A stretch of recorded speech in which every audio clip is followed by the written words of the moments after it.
y'all dare me to open a window? It's really pretty colors. Look at all the colors. I need to get out more, I really do. Well, hello. I'm back again. Guess who's back? I'm just kidding, I'm not gonna do that. Hey YouTube and whoever else is watching, this is Shea from Last Minute PCB, and I've got a great video for you guys today. So if you're new here, thank you for stopping by. If you've been here before, again, I appreciate you coming back. Feel free to smash that like button, subscribe, whatever. I finally busted 100, I'm at 101, so we're moving on up. Actually, I lost a subscriber before I gained the 2, so anyway. But this week I'm doing a video. I'm actually waiting on my grocery pickup right now, so I figured I'd go ahead and film an intro because, I mean, I'm a busy woman, got a lot going on, trying to take advantage of all the time that I have. So this video is how to visit Panama City Beach or surrounding areas on a budget. I know that it is way more expensive to vacation in Panama City Beach now than it used to be even 5-10 years ago.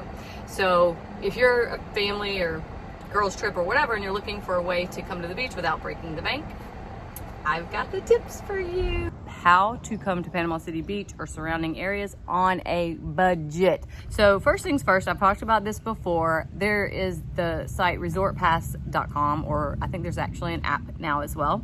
And what that allows you to do is to pay like $10 a person, $15 a person to go stay or go hang out at a pool on the beach at some of the hotels that are on the beach.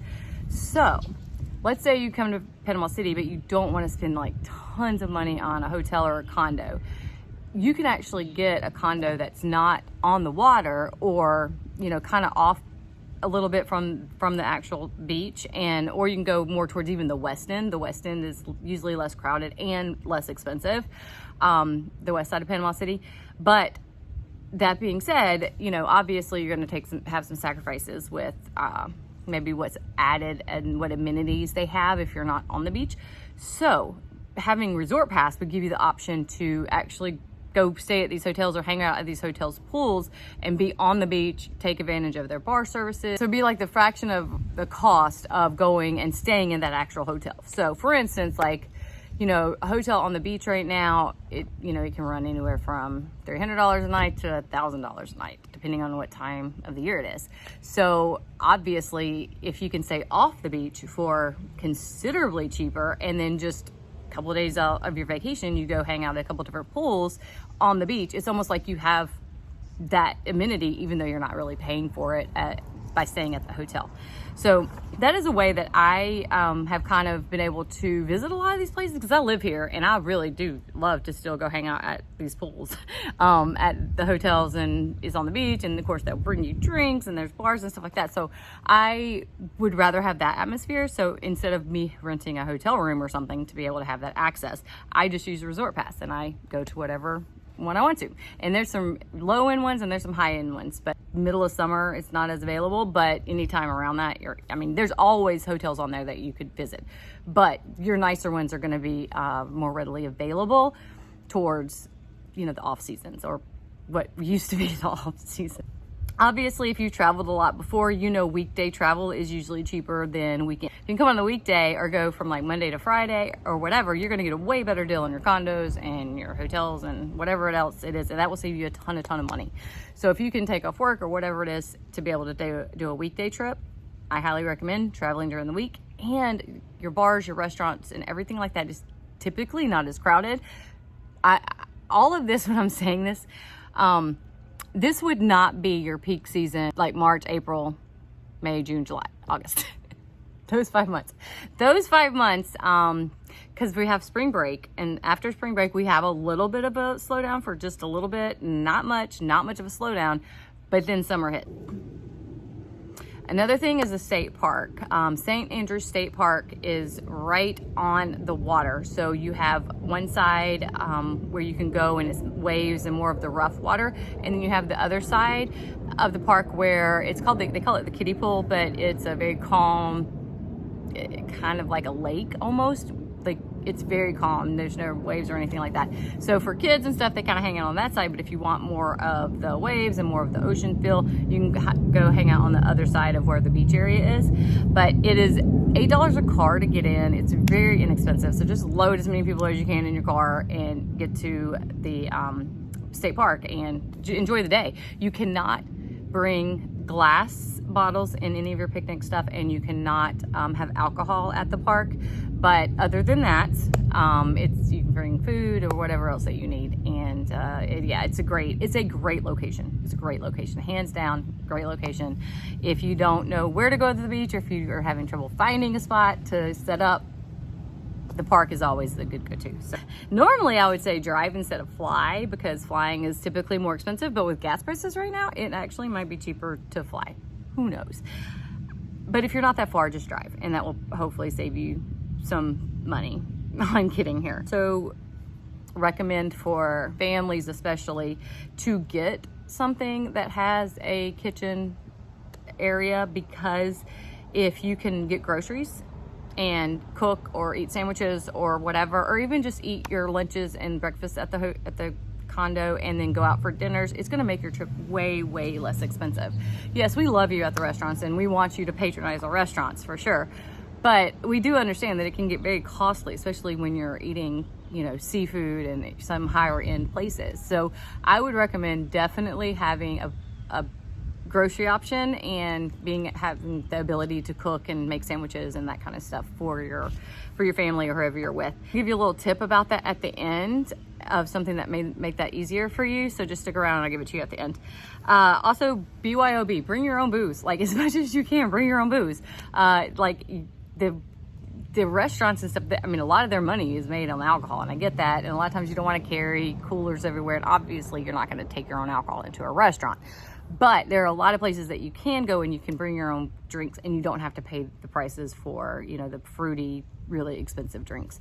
Even though they're good, and obviously, you know, you could splurge on something like that, but I personally provide my own drinks as much as possible, because I think that's a cost, especially with dinner or whatever, that is easily avoided. I can cut back my bill a good bit, usually, if I'm not drinking alcohol at a restaurant. If you drink alcohol, you know what I'm talking about. Also, visit restaurants off the beach as much as possible. Like I understand having, you know, one nice dinner out on the beach. I mean, you have to. I mean, weather is great. It's nice to sit outside and eat, and that would be when I had my drinks possibly at the restaurant as well.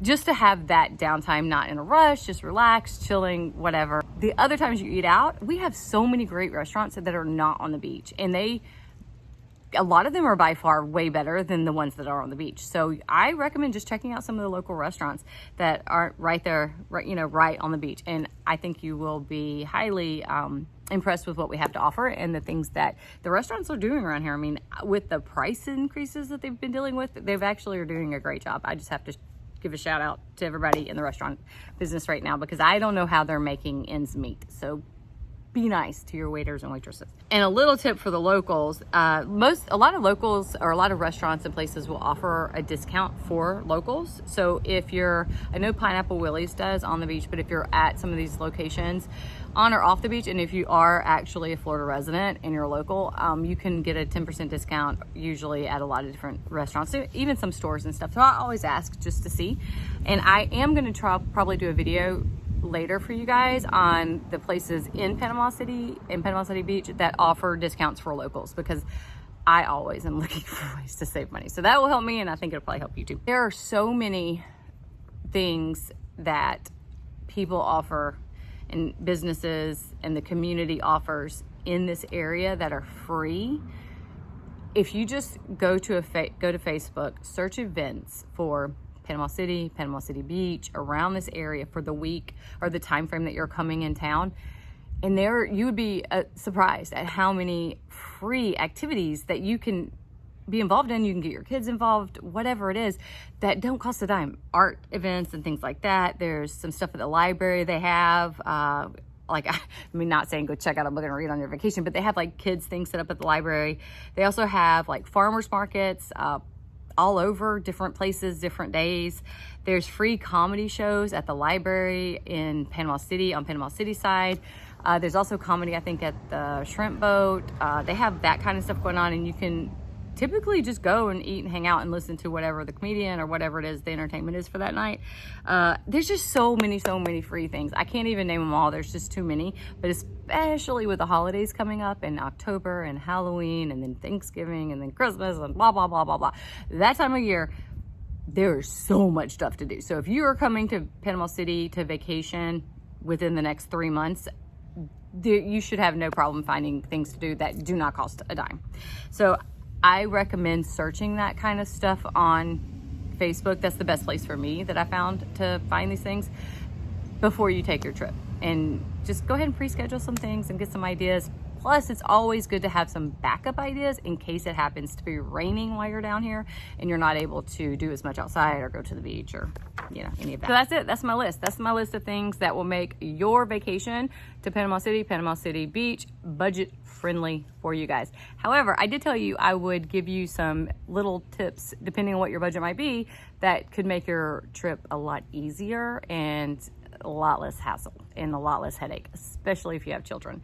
So CondoCierge, I don't know if anybody's heard about that that's watching my videos, but I've mentioned them in past videos, and I highly recommend if you want things set up, anything set up from like at your hotel or condo before you get here, those are your guys. They also do pickups from the airport. They will do special events, like if you are arriving for a birthday and you want to have wine and flowers or balloons or a cake or whatever, they will do that. They bring you beach carts if you need beach carts, beach supplies, and it's all in your condo, stocked and ready when you get there.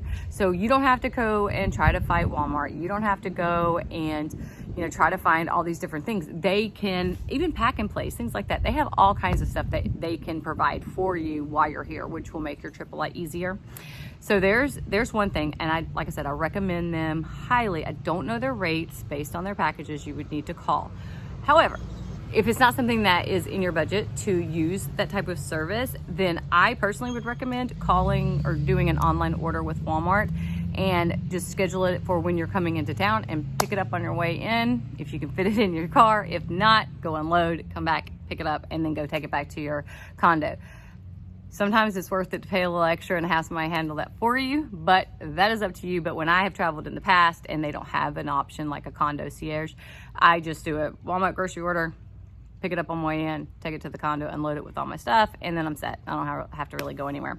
But especially for the special events and things like that, that's a huge tool that I think any of you guys coming may want to use at some point, because people celebrate all kinds of stuff in Panama City: weddings, honeymoons, birthdays, anniversaries. So that's a great resource to have. There's also a company, PCBeach Day Rentals. They rent the carts, the big beach carts that you can take to the beach or whatever. But here's the thing. They deliver it to you, so you don't have to go pick it up. You don't have to pack it into your car and travel with it. And it is not one of the ones you would get at Walmart or Sports Academy. It is the big ones with the big balloon wheels. So it actually rolls in the sand. It doesn't get stuck. You're not dragging this through the sand with everything that's loaded in it, with kids, whatever. It's already ready. And it actually has the holes for fishing poles in case a lot of fishermen use these things too. But you can put your umbrella in it. It holds so much stuff. So PCBeach Day Rentals has that, and they also have some other stuff that they can rent and help you out with. So they're a good contact to have. They're also on Facebook. You can reach out to them. And then of course I'm going to plug my website, Last Minute PCB, because at some point we're not totally fully operational, as far as like I don't have all my vendors and stuff on my site that I want to have, but we are growing. It'll be your one-stop shop for anything that you need in Panama City or Panama City Beach, whether you live here or you're coming from out of town. If you need it, you can find it on my site. So that will be up and running shortly, and that is something that you can definitely use as a resource. And I will be putting a lot of this stuff on that site, and actually letting you guys know of what deals are happening that time of year, what events are going on. All of this stuff will be on that site. So it'll be your end all be all. You won't even probably need Facebook to find events and stuff, because it'll be on my page or on my website.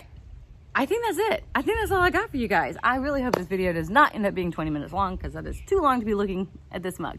But I'll try to maybe throw in some pictures or something just to kind of break it up a little bit. If not, sorry, you're stuck with me. I will see y'all next week, Friday.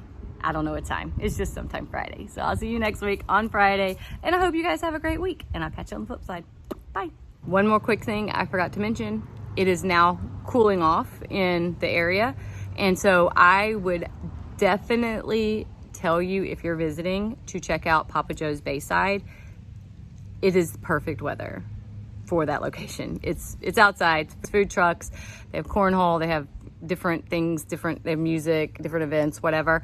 And with the weather getting cooler, it is so nice outside. I highly recommend Papa Joe Bayside. It's free to go to. Obviously, you have to pay for your drinks and stuff if you're buying drinks and buying food. But other than that, you just hang out, chill, have fun. I think you can even bring your dog and stuff. So check out Papa Joe's Bayside. All right, I'm out. Bye.